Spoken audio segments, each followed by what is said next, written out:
how I got into this mix. Mind playing tricks and got me wondering how I got into this mix. This is Derrick Broze of the Conscious Resistance Network, and well, today is a day I've been waiting for quite some time. I get to talk to an old friend, somebody that I've kept up with over the last year, and I know that many of you are out there dying to hear more from. He's just recently made his triumphant return to the independent media and to the world of social media and the internet. Please welcome Mr. Ben Swann. How are you doing, brother? Hey, great. Thanks for having me on, Derrick. Appreciate it, brother. Absolutely. I mean, I'll just kind of set the stage for what we're about to talk about. Me and you have kept in touch throughout the last year while you've been absent from social media, and so I've tried to do whatever small role I could to let the internet know Ben Swann is alive. He's doing well. He's working on other projects because as you've gotten tons of emails, I think everybody who's ever worked with you probably got contacted by people like, hey, do you know how to get in touch with Ben? Where's Ben at? These sort of things. But you're alive, you're well, and now you're back. So I want to give you a chance first before we get into all the new projects and talk about Anarchapulco and just get your take on, what has been going on the last year. Because if anything, I feel like people, they were interested in hearing, well, what's Ben's perspective on this? Because Reality Check did such a great job of getting people to see behind the mainstream spin. And now we've had the first year of Donald Trump, and we had that without, the voice of Ben Swann helping us see through some of the BS. So I want to get into some of that. But before we do, go ahead and just, whatever you have to say as far as coming back and what this means to you to bring Reality Check back. Yeah, well, I appreciate that. And let me just say, too, that you and I have stayed in touch over the course of the year, and you've been a great ally in terms of just, keeping people kind of abreast of what's happening, but also, that we had some unfinished projects that had to be released. You really helped us with that as well. So I do appreciate that. I want people to know that. But I also, because you and I have been in touch, Derrick, you can vouch for the fact that I have not been in the cloning machine being cloned over the past year, despite what people on the internet seem to think also. Oh, don't worry. We're going to get to the clone thing in a few minutes. That I have not been cloned. But look, it's been a crazy year of just kind of this process that we went through. And as you mentioned, Reality Check was such a huge success, the most successful news franchise in the country by far. We did 110 million video views on Facebook alone in 2016. And we were talking about stuff that other media just wouldn't talk about. And I think that's why we were so successful. But started to really dig into stories that were getting a lot of attention. And so, and when I say attention, it's like I tell my kids, there's two kinds of attention. There's good attention and there's bad attention, right? And we started to get, in the midst of all that really good attention, some negative attention too. And so what we're going to be doing is I'm actually going to be releasing soon some information and explaining the whole story in a way that I think will help people to understand it because it's a deep enough story that they have to, I think, visualize it and see how it plays out. There's a lot of characters involved in it. There's a lot of different people who were involved in it.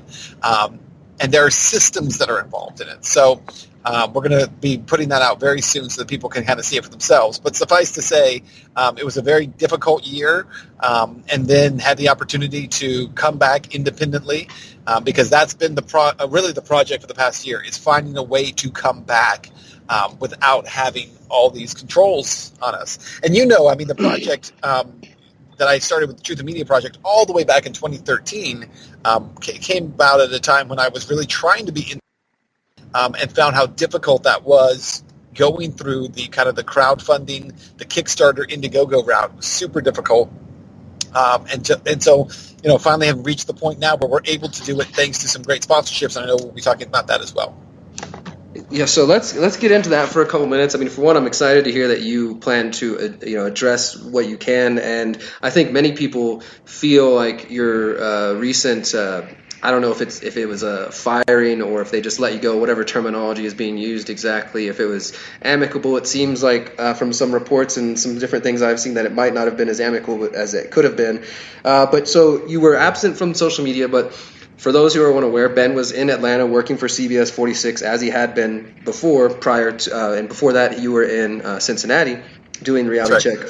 So just a couple of questions, and again, I understand if you want to save some of this information for your future getting into this, but whatever you can give us now is appreciated because, as you know, I've been following this very closely. So I know that so obviously what we're talking about is you reported on PizzaGate. Like that's what it comes down to, or what some people now refer to as pedogate, because they want to distance themselves from the whole pizza shop theory or whatnot. But just this idea that there are powerful people involved in pedophilia, sex rings, child sex rings, all kinds of really just dark things that most people don't want to consider, or even a possibility, of being a reality.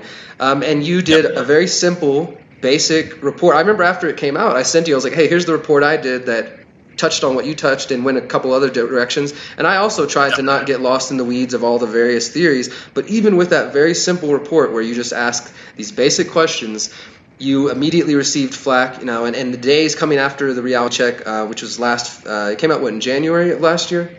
That's right. So it comes out in January, and then you've got like Slate and all the left-wing Hillary-supporting media coming out attacking you, and I'd say media across the spectrum, but definitely it seemed like there was some left-wing media because of how the whole PizzaGate, pedogate theory, it at least in part, it originated from the hacked Hillary Clinton emails and the Podesta emails. So I feel like in response, some of the Hillary supporters, the Hillary Clinton supporting media, they were like, oh, this is just another alt-right leaning, Trump supporting guy attacking our candidate, so let's go after him. I mean, they went as far as putting the picture with you with the tinfoil hat on and just, really just trying to destroy your credibility. And in the days following that, your news director, who at that time, his name escapes me at the moment because I know he's no longer there, but he at first defended your report and said that if Ben put his name on this, I trust it. I know that Ben does, impeccable work and all these sort of things. And then later on, that seemed to, at least publicly, that support seemed to kind of dissolve. And that was when you started to announce shutting down your accounts. What more can you tell us about that specific aspect of the situation? Yeah, so what I would say about it is two things. One, it was the bad attention that I'm referring to was actually bigger than just that one story. And the attention was actually coming from a series of different reports on a series of different things that were unrelated, but related in that they were all challenging some very strong narratives. And it was, I think, kind of kicking the hornet's nest of some very politically connected people. So let me say that. As far as what you're saying, too, about, and we'll get into all that, but we'll also get into the fact that when we talk about this later, that there really is a bigger smear machine out there than people realize. And there is a coordinated effort to suppress and to use certain dog whistles in order to kind of taint or flag people as they're not part of our narrative. And so we're gonna destroy them. We're gonna destroy their career. A lot of people were asking, hey, thinking that I got killed. Ben Swann's dead, and he was. Well, the truth is there was an attempt to journalistically kill me. There was an attempt to end me as a journalist, and so we're going to talk about that. You don't have to be killed by someone putting a gun to your head in order to have your career be over with or have your voice be completely tainted. And that's really the goal. That's the goal of a lot of this stuff. So we're going to talk about how that works when we go into detail on this so that people can understand it. But yeah, there were a lot of lies that were said. A lot of these publications putting out stuff about me being anti-Semitic. And never having a single word or quote, but they would say, oh, well, he did a report and it was on the website of this group called RBN that has hosts that sometimes say these things. And that made me anti-Semitic, right? And so there are all these little things that they do. They claim that a Republican PAC was funding Truth in Media. And so there were a lot of things that they did that we'll go into kind of in detail that were really done in a way to say, hey, don't trust this guy, and blowing those dog whistles.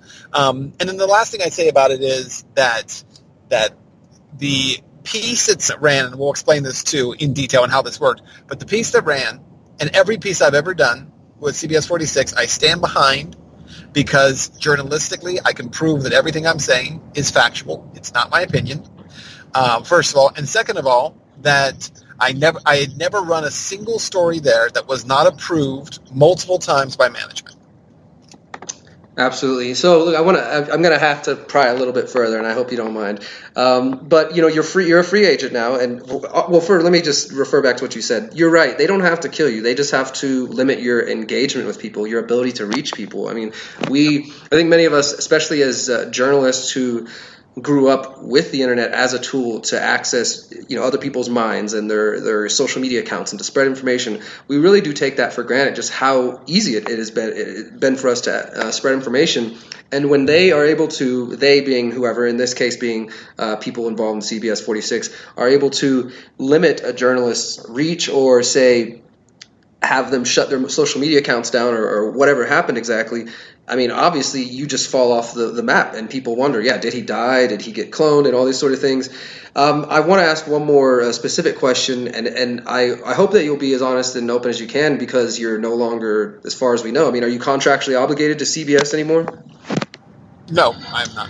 Was Lyle Banks, was he a part of this pushing the news director, the current news director? Because for those who don't know, what I was talking about is when Ben did the report, there was one news director who first supported him. He left shortly after there. And I don't know how much I can say other than to say this, that it was amicable on my end.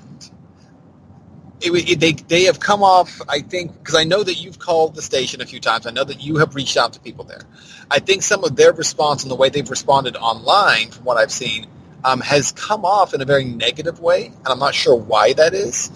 You'd have to ask them about that. But on my end, I have no ill feelings towards certainly the people that I've worked with. There are some, and we'll go into the explanation for why this is. Some corporate people that I have an issue with, but that's because of obligations they had that they did not meet. I'll just leave it at that. Sure. So the other thing that the audience should be aware of, just go ahead and do your favorite search engine, look up CBS 46, and you'll find the name, the Meredith Corporation, which is who owns CBS 46, that local affiliate station. And they're also a fairly big corporation with their hands in a lot of different media companies and such. So, I mean, I don't think you even really need to acknowledge it, Ben, for people to kind of draw the conclusions that seem to be very obvious, that we have a very large media corporation owning a station, taking note of one of their journalists, one of their anchors, starting to talk about subjects that they're uncomfortable with or that people they're connected with do not want to be talked about. And we saw what happened. The other thing I want to ask, though, is if you were given another opportunity, or I mean, maybe there already are other opportunities to go back into that mainstream world. I mean, do you see yourself going back in there, or is this the beginning of Ben Swann truly becoming independent? Well, I certainly hope it's the beginning of it. I mean, we've tried that before. I will say this: I'm always open to being able to work with as many platforms as possible, so long as those platforms do not suppress truth. So I would be open to continue to work with other platforms, but my hope is that we're able to keep an independent platform that continues to work independently of everything else, so that I don't end up in a situation like I've been in the last year. Gotcha. Okay. Well, I want to move on. The last thing I want to mention, and we'll sort of leave that where it's at. You said that it wasn't just related to the PizzaGate issue or anything like that. One of the other big projects you were working on at the time that you had to cancel was an update to your just immensely popular, the truth about ISIS video, and you were planning on doing an update. Was that one of the other videos that got you in hot water? Yes, as well as other stories. Yes. Well, let's go ahead and move on to some different topics. So you've now brought Reality Check back, and you also brought the Truth in Media website back, and you're going to be doing new episodes every Tuesday and Thursday. Can you tell us more about what type of content you're going to be covering? Absolutely. We're talking about, the one that's going to be released, so it'll already be out by the time your listeners hear this, is on cannabis. We're taking a look at Jeff Sessions and his war on cannabis and why that actually may increase the legalization of it around the country, and his attempt to go back to the drug war of the 1980s. We're taking a look at sanctions in North Korea in the next couple of weeks here, and we're going to be looking at the Trump administration's absolute thirst for what seems like war with North Korea. We're asking questions about, sanctions as an act of war in and of themselves and who they actually hurt. We'll be looking at that. And then also we're going to take a look. I know it's been a few weeks now since the whole, President Trump called Haiti a shithole comment. And I don't know if we can say that on your program or not. You're might fine. Have to bleep me. Okay. The fact that he made that comment, it's been a few weeks and everyone's talking about it, but what stunned me as everyone was talking about it was it seemed like on the left and the right, everybody's heads are exploding, but nobody's talking about the real story there, which is what has actually happened to the people of Haiti. So we're going to be looking at that as well. And again, as you know, my goal as a journalist has been, and it continues to be, to break away from the typical left-right paradigm and narrative that we're trapped in media, and let's talk about people and who's been disenfranchised and the rights of people. Yeah, absolutely. What was the phrase that you used before? Humanity is greater than politics? Humanity is greater than politics. That's right. I've always appreciated that, man, and I definitely think that your audience supports that and looks to see more of that from you. So Reality Check came back. Now let's get into how it came back, though, because we just discussed, you leaving CBS 46 and all that. But Reality Check now is officially back. As you said, we've got one episode already. There'll be another one out by the time you guys are hearing this. And we have the plan is basically to put out new episodes every Tuesday and Thursday for February, That's March, right. and April. Is that correct? That's right. So let's get into how that came back, though. What you've done the video. So you've done the video about Dash Digital Cash, which is a cryptocurrency, of course, and you've talked about how you got involved with that. Can you give us some more background, though, on how you came to be involved with Digital Cash Dash cryptocurrency? Sure, absolutely. So, in late, maybe November of last year, I had a couple of guys who were connected with Dash who came to me and said, have you ever heard of Dash? And I said, no. And they said, do you know what Darkcoin is? I said, yeah, I've heard of Darkcoin, because obviously I follow Bitcoin and have, as you guys know, been an advocate for cryptocurrency for a long time. And I was not familiar with Dash Digital Cash at the time. And they explained to me, what Dash is, how it works, some of the functions of it, why really it is in so many ways superior to other crypto. And I love all crypto. I think crypto is fantastic, no matter which kind you're associated with. But there are some that are better than others for technological reasons. I think Dash is premier in that respect. But they also had something called the Dash Treasury, and it's the DAO Treasury, DAO, the Decentralized Autonomous Organization Treasury, that was set up to fund projects and promote the use of Dash. And they said, hey, listen, we have this stuff going on. There's this treasury, and there's other folks who are getting funded this way. And maybe you would consider trying to bring back Truth in Media and Reality Check and getting it funded and sponsored exclusively by Dash. And so I took a look at it, thought it was interesting, put together the pre-proposal, and you put that on some forums, and folks looked at it and said, hey, this is interesting. And it was towards the end of December, and they said, there's still time in the month. Why don't you just see if you can get it through? It's the most anyone had ever asked for at the time in terms of sponsorship, but I knew in order for us to do the project we need to do, it had to be funded properly. Because, television production, broadcast production is very expensive to do. And so I went ahead and submitted it, I think, with 7 days left in December, and it was approved. It did get approved. And so it gave us the opportunity to relaunch and to restart Truth in Media, to bring back all the social that had been dormant for a year. Fortunately, I had not deleted anything. It was just dormant. And so I was able to come back with the same, fan levels as before. People immediately could start seeing content.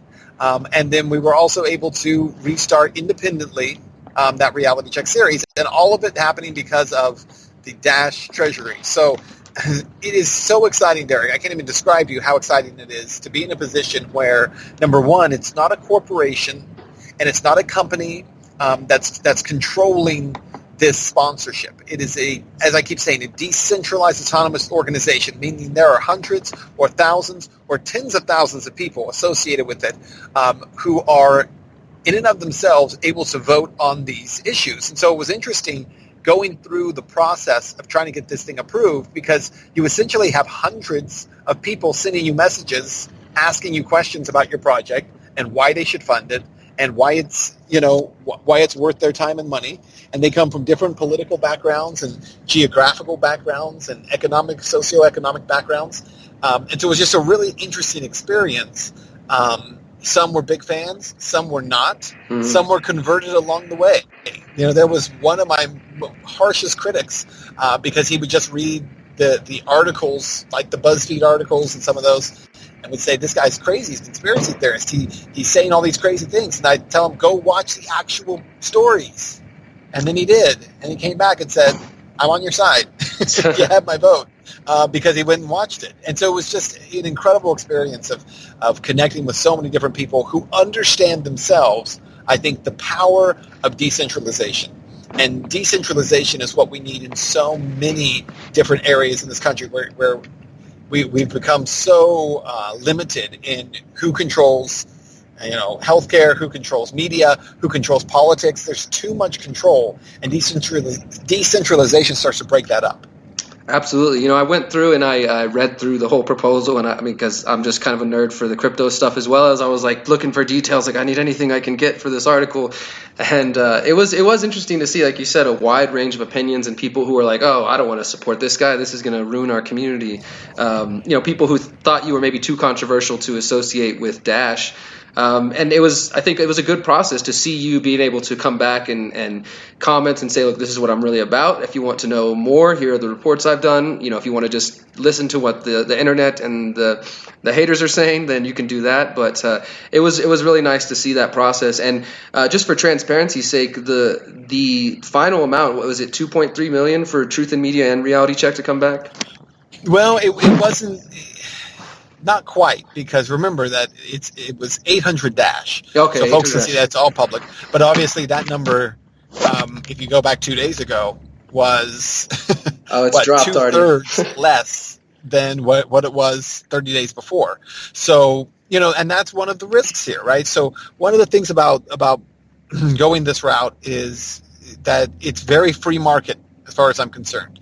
And so when you're in a free market kind of a system, the numbers go up and the numbers go down. So right now the numbers have been down. So, there were some people at the time saying, hey, this guy's about to get $3 million. And now you look at it and you're like, this guy's getting $300,000. So yeah. It's interesting how it works, but it's all part of the system. Absolutely. And for those who are unaware what we're talking about, it's basically just that the value of crypto is going up and down. And if some of you may have seen the news, every mainstream outlet is just so excited or just so determined to declare that the Bitcoin bubble has burst or that the crypto bubble has burst. So every week there's new articles saying, oh, crypto's dying. It definitely took a bit of a fall recently because we've had a lot of governments talking about regulation, but they also do seem to be on the way up. And I think that's interesting too as well because, you're talking about decentralization. I mentioned to you before we started, my national tour that I did last year was called the Decentralize Your Life Tour. And it was all about trying to give people tools to decentralize their lives, from growing their own food, getting into crypto, getting connected into their community, just trying to free them from centralized systems. And we also were sponsored by another crypto company, Bitcoin.com, and it was the same thing. We had a set term of what we were going to receive in US dollars, but we're receiving it in Bitcoin. And so as we're on tour, we're like, it was the opposite though. We were seeing the money go up, like, okay, cool, we're getting more than we asked for because the value of crypto is going up. But you also have the reverse of that too. So So now that you have Reality Check, the truthinmedia.com website is back up from what I've seen, and it looks like you've got articles coming out from your team of writers. And is there anything specifically that you plan to do like different from what you've done in the past? Because we mentioned the controversial topics, and I just want to say this, and I'm sure you're aware of it because you're getting ready to go to Acapulco, and you're going to get a million questions about what happened to you. And some of us were sitting on the sidelines just thinking like, wow, what if Ben never comes back? What if he just becomes part of the sort of the lore of journalists that just disappeared because they got silenced or whatever, and how sad that would have been. And now how thankful we are that you are back, though. But the truth of the matter is that people are never going to let that question rest, until they have some sort of answers, and maybe they will never be satisfied no matter what you say. But I do think it is important for us to address like what is different about what you're doing this time, because I know you read the comments and I know you pay attention to it, and already on on the first episode some people are like, oh, you're not going to talk about what happened, like what is this, Ben's been cloned or something like that. But can you tell us, how are you going to differentiate what you're doing now with Truth in Media and Reality Check as opposed to what you did in the past? Well, I think that in the past, one of the things that was really successful about what we were doing was, again, breaking through that left-right paradigm and not being a news source that would fall, to one or the other of those ideologies. And instead, we were focused on truth, on facts, and on breaking through that paradigm and again, standing up against a lot of these narratives in media. So one of the things I want that is actually, it's not different, it's the same, is I want to be able to go back and remind people, hey, this is the kind of work that I was doing. So what I don't want is for it to be the whole thing built upon, hey, I was victimized or someone did something wrong to me and they wronged me, and so everybody feel bad for me. It's not about that. It's about saying, hey, remember this great work that we were doing before. Let's get excited about that again, because we have this opportunity again to be a dissenting voice in media. which is what I was doing before. But then as part of that is to say, so how do we expand that out? And Derrick, I've talked about it for a long time. I have a lot of plans for other programming that I think will do really well. There's a show that I've been wanting to do for a long time called Global Activists that talks about activist movements around the world and what people are doing instead of waiting for some government to come in and save them or waiting for a leader to come and fix their situation. My goal is to not have people come off and see me as a victim and something terrible happened to me. And so everything's based upon, let me tell you my story of what happened. Instead, it's saying, first, let's go back and let's just start doing good journalism again. Because that's something I've been dying to do for the last year, where I've been, sitting behind a desk. And yes, I've been doing, I've been doing journalism, but not like I want to do. And so to have those cuffs off and be able to just do good work again is super exciting. And then beyond that, what I really do, and obviously the story will be told, and I'll put all that out to people, but I don't want that to be the fullness of, I don't want the story to be me, right? What I wanted the stories to be what we were doing before, to be breaking apart from these national media narratives. Whether they're on the left or the right, they have the same narratives. I mean, they're all in favor of government control of just about everything. They're all in favor of big wars and continuing wars around the world. They're all in favor of locking people in cages for making personal decisions about their own lives. For me, it's about building out that journalism again, and then also expanding it into other content, episodic content, shows like Global Activists that tracks the movements of activists around the world and what they're doing, who aren't waiting on government to fix their problems. They're fixing their own problems and, making change in society. So that's the kind of stuff that I want to do and really build out that content like we haven't been able to do before.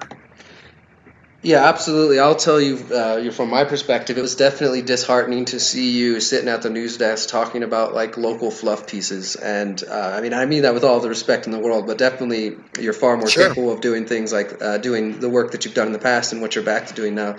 So it's good to see that. And what you just mentioned, though, as far as talking about politicians, that's where I want to go next, because as I said, you've been silent for the last year, the first year of the Trump administration, which has been one heck of an interesting, wild year, and probably in my 33 years on this planet, the most divisive year that I've ever seen politically, with extreme left and extreme right just getting more and more extreme and violent, and literally fighting in the streets and screaming at each other like children. It's outrageous. And give us your rundown of year one of the Trump administration, because we have everything from now the recent announcement about reopening Gitmo. We've got his statements about wanting to him saying that now they're not going to leave Syria. The United States plans to have more of a permanent settlement in Syria, which is what many of us thought was the long-term goal. That he also continues to expand the wars. He's drone bombed more people than the Obama administration. We got the expansion of militarization of police,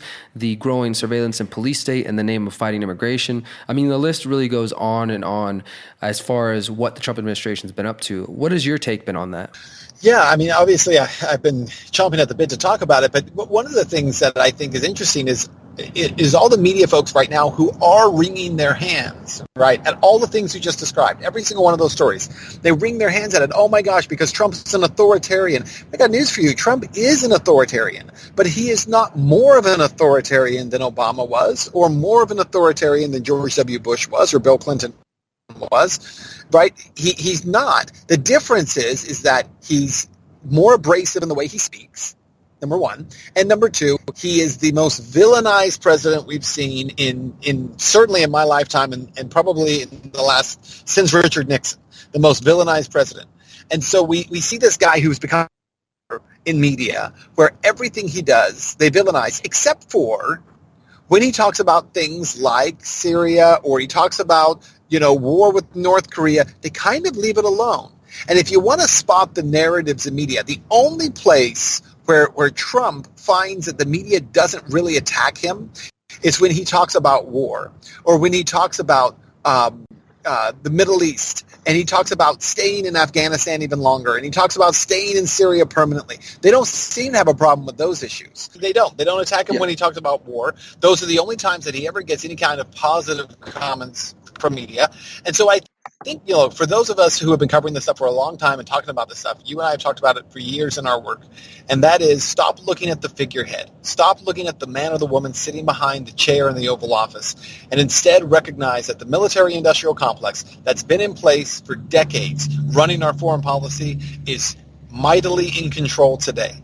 The same forces that have profited from and pushed the war on drugs are in control today. It's the same groups, but if you're going to be honest, there is no big difference in terms of those policies from any of Trump's predecessors. And there wouldn't have been a difference when we're talking about what's going on in Syria and we're talking about, keep staying in Afghanistan. It wouldn't be any different than Clinton either, had she gotten into office. So there's some domestic things that are different, but I think the main thing is calling out the hypocrisy of media who hate Trump for doing it, or just hate him in general. But it's the same policies that these other politicians have been pushing for years. Yeah, absolutely. And honestly, I think that's probably been the most frustrating thing to me as both an activist and as a journalist, because as a journalist, I'm like staying on the Trump administration. Like every, instance I see of here's another growth of the police state, here's another step towards further militarization and these sort of things. And I mean, it's really disheartening to see people, both journalists and activists that I've known over the years, who have, for whatever reason, fallen prey to this idea that Trump is anti-establishment. And they really, and again, it goes back to, I think, what we're talking here as far as the narrative that the mainstream corporate media can push is, I mean, I don't one single bit buy the idea that Trump is an outsider. I mean, you look at his history, you look at all the people he's connected to, the Clintons through his business arrangements and just his rubbing elbows with politicians.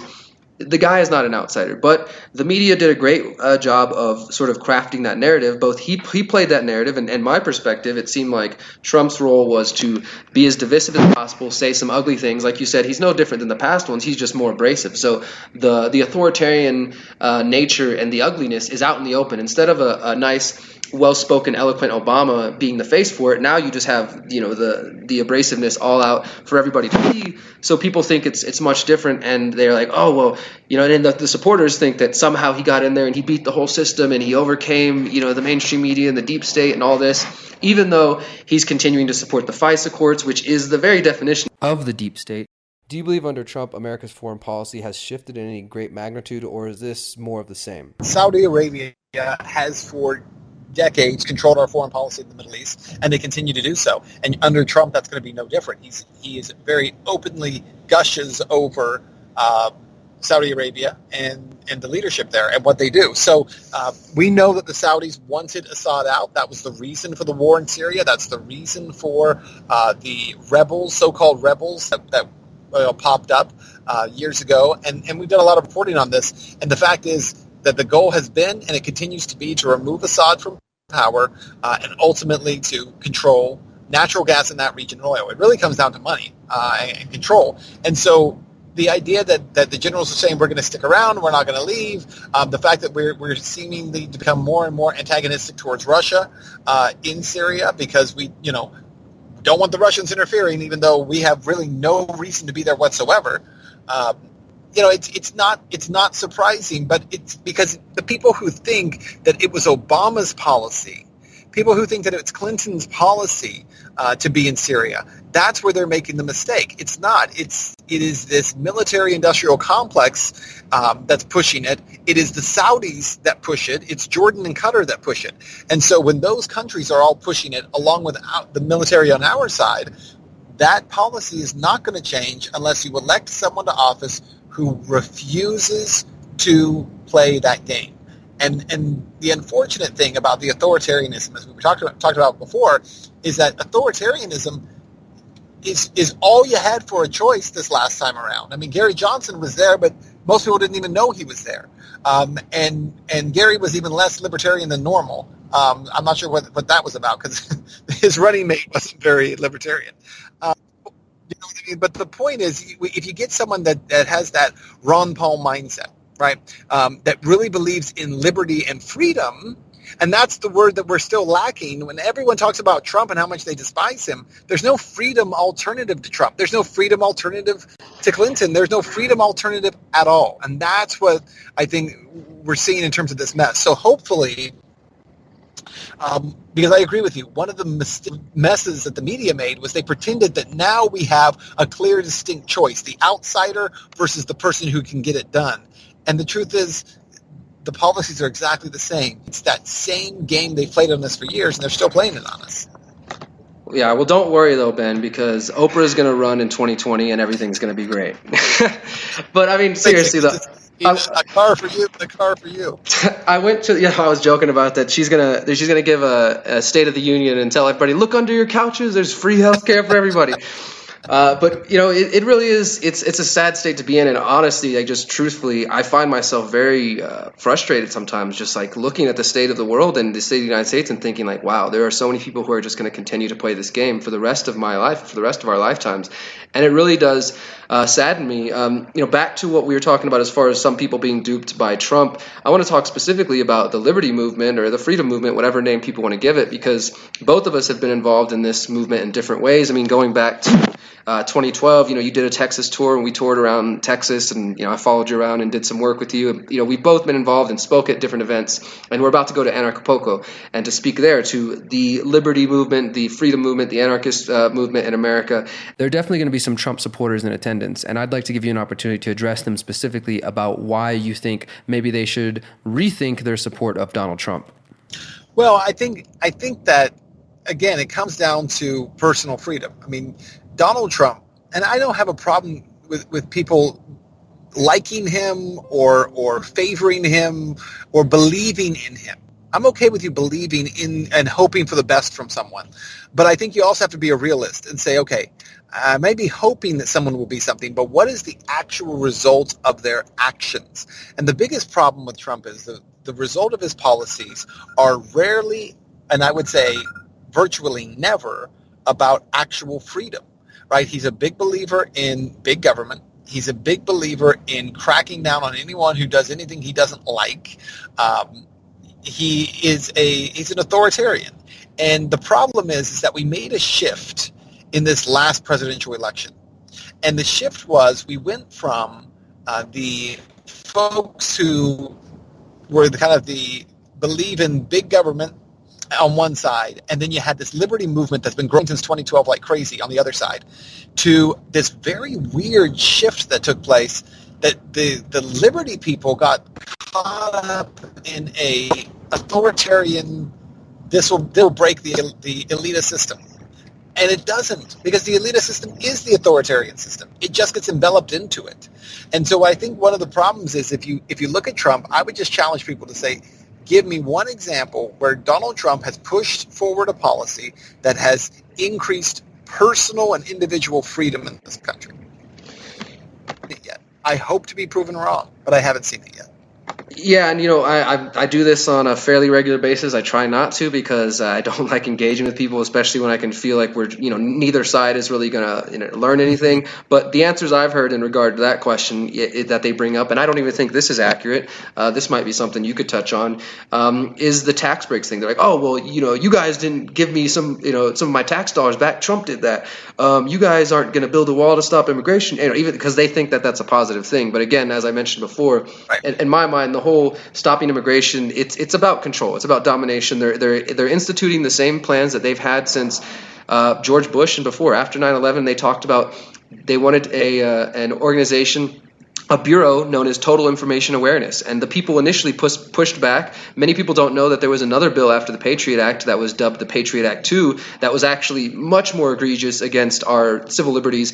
And at that time, 2002, 2003, there was enough pushback and there was enough sort of a liberty mindset for people to say, like, no, we're not going to take this. But in the last 17 years, what we've seen is just the expansion of the police state, the expansion of the surveillance state, all the things that we've already mentioned. And really, it seems like people have, accepted this situation and instead of choosing to fight it. And for me, I have some Trump supporters that I deal with, and I really try not to deal with them because it's frustrating, but I do deal with them on a fairly regular basis that come onto my page and tell me why I'm wrong for not supporting Trump. And some of these people say that, the tax cuts, that's one of the reasons they're supporting Trump.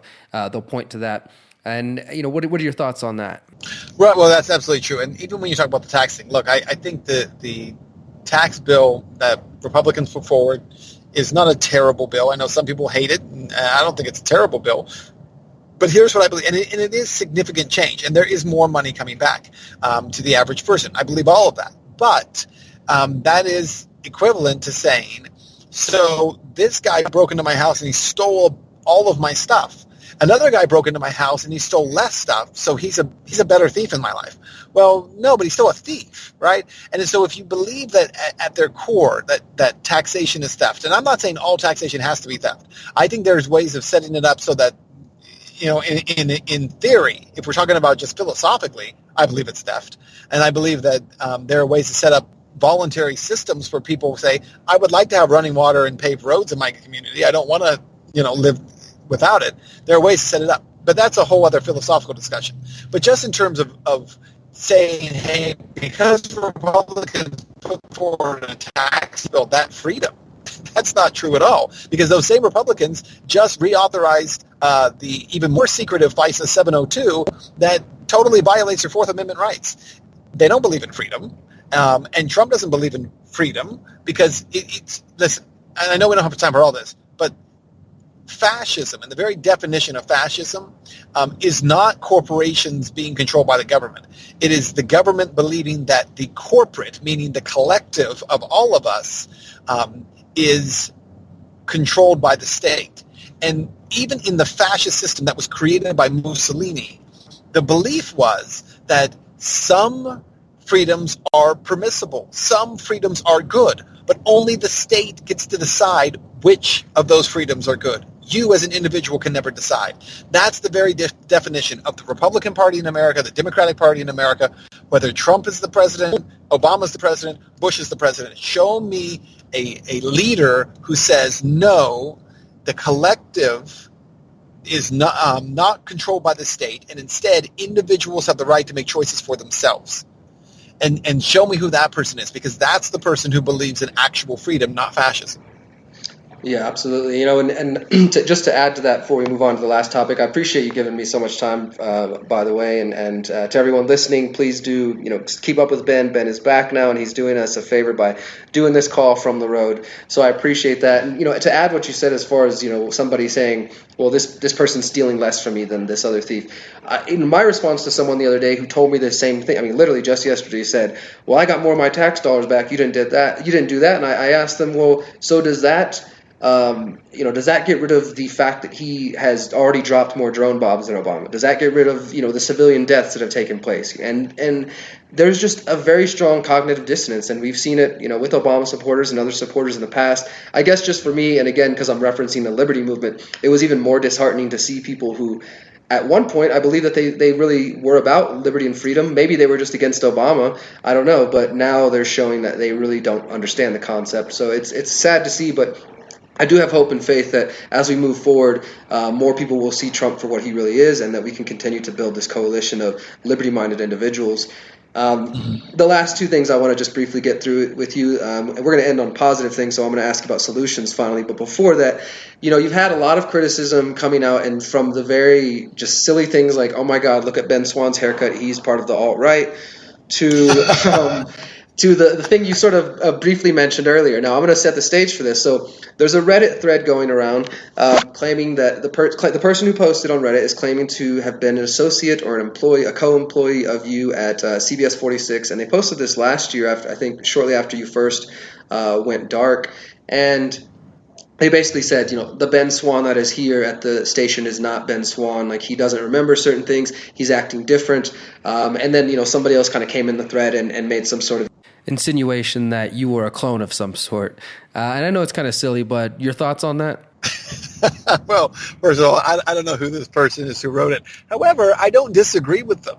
I could see how somebody who if that person really did work with me or at one point says, hey, after all this stuff happened, he acted very different. I absolutely believe that. Very different in that how? Well, you tell me. If you go from having a massive online audience and you're doing exactly what you love, talking about issues of great importance, and you're in that position day in, day out, and then all of a sudden from one day to the next, that's over with, yeah, I think you're going to be a little bit different. You're going to be quiet and depressed and sad about it, and you're actually kind of going through a state of mourning this thing that was there and is not there anymore. So I don't know if that person, believed it was something more sinister than that. Maybe it's less exciting when it's not, a clone. But Ben just being sad or upset about the changes is less exciting, I think, than thinking you're a clone.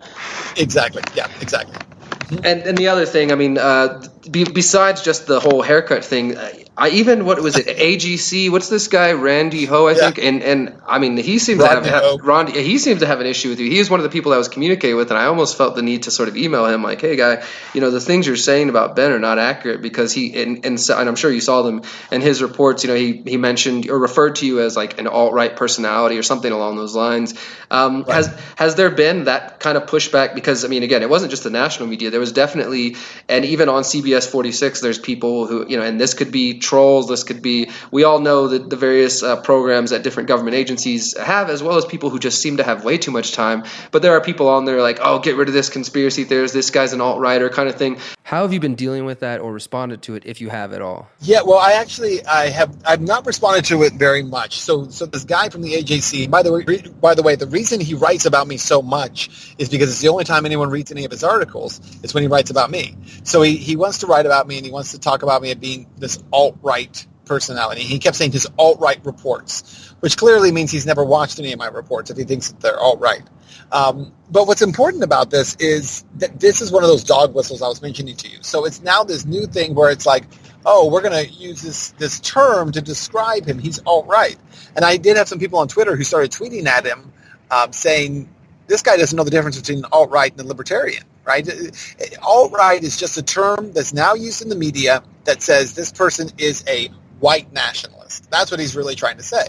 And so it would be super weird to tell my Puerto Rican wife that I'm a white nationalist. And it would be super weird, to watch any of my reporting, any of it. Just take any of my stuff and look at it. I'm not alt-right, and anybody who's followed me at all knows that. And so there were people who were tweeting at me and messaging saying, hey, I don't even recognize the person he's describing here. Who is this guy talking about? The main thing is that this concept that I'm alt-right it's nonsense. And there was actually a piece that I did talking about how, this is kind of funny to me, how media doesn't even know what alt-right is.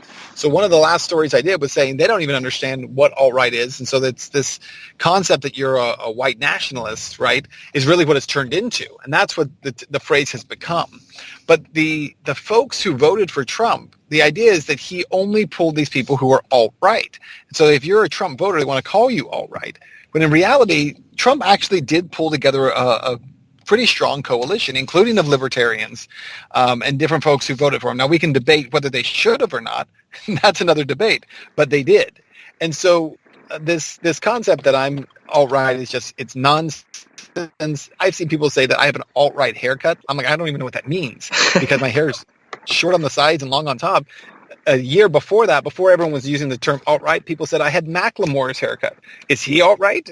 So, you know what I mean? It's silly, and but it's a dog whistle. It's a way of saying, hey, don't believe anything this guy says because he's alt-right. And I bet you $500 that if you sat down with this guy Rodney Ho and you asked him to define a libertarian, he couldn't do it. He couldn't tell you what that was because it doesn't fit in his vernacular.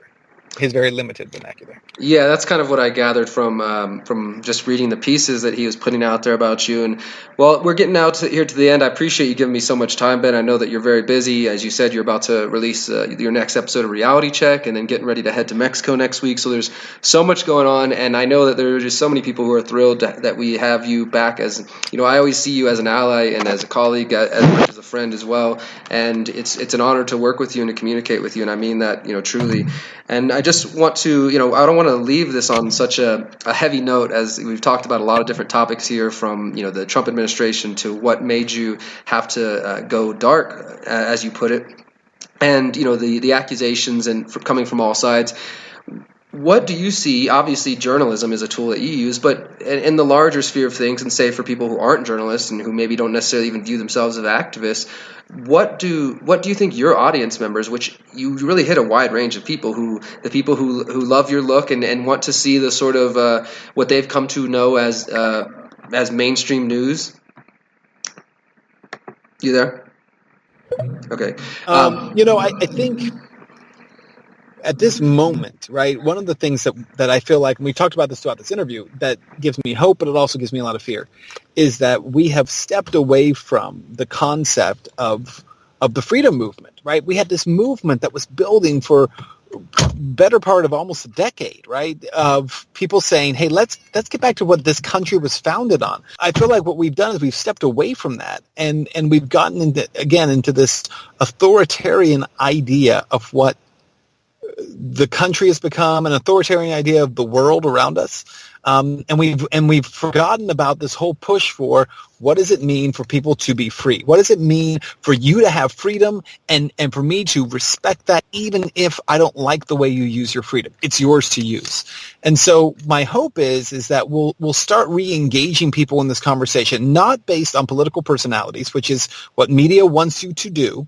They want you to get lost in this concept. And instead, we start, number one, stepping back into this idea of respecting each other, respecting the fact that I don't have to agree with you in order to respect who you are as an individual and as a person, that we put humanity in front of politics, and that we put the idea that everyone should have opportunity. Everyone should have hope. Everyone should have their own freedom to live their life as they see fit. And why are we not chasing after that ideal? And that's what I want to see happen. I want to see people moving back towards that. I think there's a lot that we can do to get there. But one of the things we have to do is we have to stop believing the garbage being spewed at us through our TVs every night. Absolutely, and I think that with your presence out there, and the work of many other great journalists, independent media, who are trying to give people another perspective, that it's completely possible. And we're in some interesting times, to say the least. So I'm glad to have you back, Ben. I really appreciate you giving me this opportunity to communicate with you. Everybody, go check out truthandmedia.com. As we said earlier, I do plan to join that project once the time is right, and join your team again. I look forward to that. And we have reality check episodes every Tuesday and Thursday for at least the next 3 months, correct? That's right. That's correct. So be looking for them. And I just want to say too, Derrick, how much I appreciate you and the work that you do, because everything I was describing about people just respecting other people and putting humanity first is something that you embody and you really promote in all of your platforms. And I'm grateful for that. Well, thank you for that, Ben. I appreciate it. And thank you guys for listening. Be sure to subscribe to our channel. Check out theconsciousresistance.com and, of course, truthandmedia.com. Lots of big things coming up. And hopefully we'll see you in Acapulco. Thank you, guys, and we'll talk to you soon.